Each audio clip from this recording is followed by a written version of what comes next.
Hi friends, எல்லாருக்கும் வணக்கம். நம்ம இன்றைக்கி இந்த வீடியோவில் என்ன பார்க்க போகிறோன்னா, கேரளா ஸ்டைலில் கூட்டுக்கறி எப்படி செய்கிறதுன்றது தான் இந்த வீடியோவில் பார்க்க போகிறோம். அதுக்கு முன்னாடி எங்கள் வீடியோ பிடிச்சிருந்ததுன்னா லைக் பண்ணுங்கள், உங்கள் ஃப்ரெண்ட்ஸ் அண்ட் ஃபேமிலிக்கு ஷேர் பண்ணுங்கள். இன்னும் எங்கள் சேனலை சப்ஸ்கிரைப் பண்ணாதவங்க ப்ளீஸ் மறக்காமல் சப்ஸ்கிரைப் பண்ணுங்கள். பக்கத்தில் இருக்கிற பில் பட்டனை கிளிக் பண்ணிக்கோங்க. வாங்க வீடியோக்குள்ளே போகலாம்.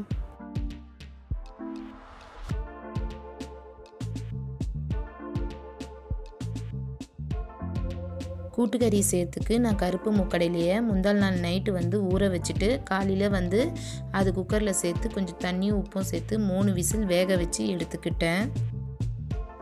இப்போ வேக வச்ச கருப்பு மூக்கடையில் கூட நான் ஒரு பெரிய வாழைக்காவும் 1/4 கிலோ கருணக்கிழங்கையும் கொஞ்சம் பெரிய பெரிய பீஸாக கட் பண்ணி எடுத்துக்கிறேன். கட் பண்ணி எடுத்துகிட்டு கைகிட்டு இதையும் குக்கரில் சேர்த்துக்கலாம். இப்போது ஒரே ஒரு பெரிய பச்சை மிளகாவை நான் நீள்வாக்கில் கட் பண்ணி சேர்த்துருக்குறேன். இது அப்புறமேட்டு 2 கொத்து கருவேப்பிலையும் சேர்த்துருக்குறேன். இது கூடயே மசாலா ஐட்டம்ஸ்லாம் சேர்த்துடலாம்.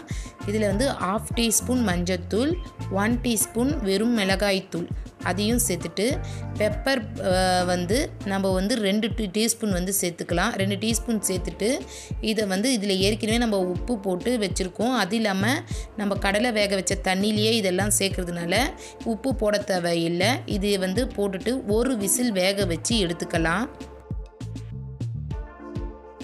இப்போ ஒரு ஜாரில் 1/2 மூடி துருவின தேங்காய் கூட 1 டீஸ்பூன் ஜீரகம் சேர்த்துட்டு கொஞ்சம் தண்ணியை ஊற்றி இது நல்லா பேஸ்ட் மாதிரி அரைச்சி எடுத்துக்கலாம்.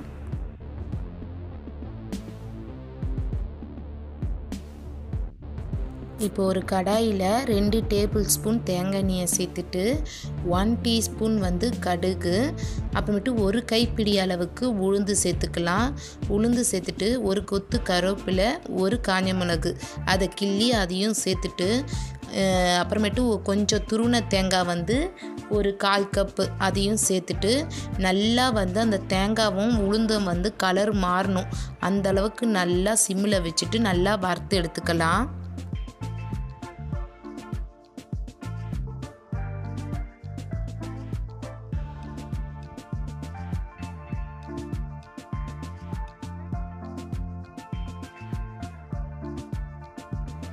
வறுத்ததை நம்ம தனியாக எடுத்து வச்சுட்டு இப்போ அதே கடாயில் நம்ம வேக வச்ச கடலையும் காயும் இருக்குது பார்த்திங்களா, அதை இதில் சேர்த்துட்டு நம்ம அரைச்சி வச்ச தேங்காய் பேஸ்ட்டையும் இதில் சேர்த்துக்கலாம்.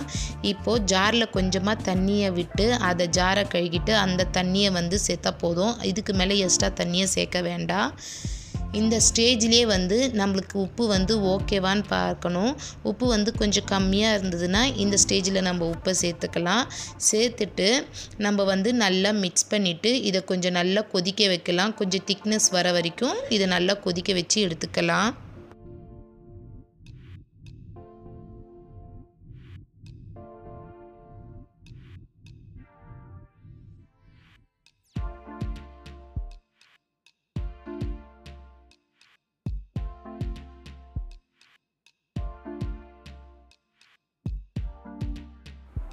இந்த அளவுக்கு நல்லா கொதிக்க விட்டோன்னே இது கொஞ்சம் கொஞ்சமாக திக்காகுது பாருங்கள். இந்த அளவுக்கு திக்னஸ் இருக்கும் போது நம்ம ஸ்டவ்வை ஆஃப் பண்ணிடலாம். ஏன்னா இதுக்கு மேலே நம்ம ரொம்ப திக்காக்கணுன்னா ரொம்ப கெட்டியாயிடும். இது கொஞ்சம் இந்த கன்சிஸ்டன்சியில் இருக்கும் போது நம்ம ஸ்டவ்வை ஆஃப் பண்ணோன்னா அது நம்ம ஆறிட்ட பிறகு இது கொஞ்சம் கெட்டியாயிடும். இந்த ஸ்டேஜில் நம்ம என்ன பண்ணுறோன்னா வறுத்து வச்ச தேங்காய்லாம் இருக்குது பார்த்திங்களா, அதை இதில் சேர்த்துட்டு நம்ம நல்லா மிக்ஸ் பண்ணி எடுத்துக்கலாம்.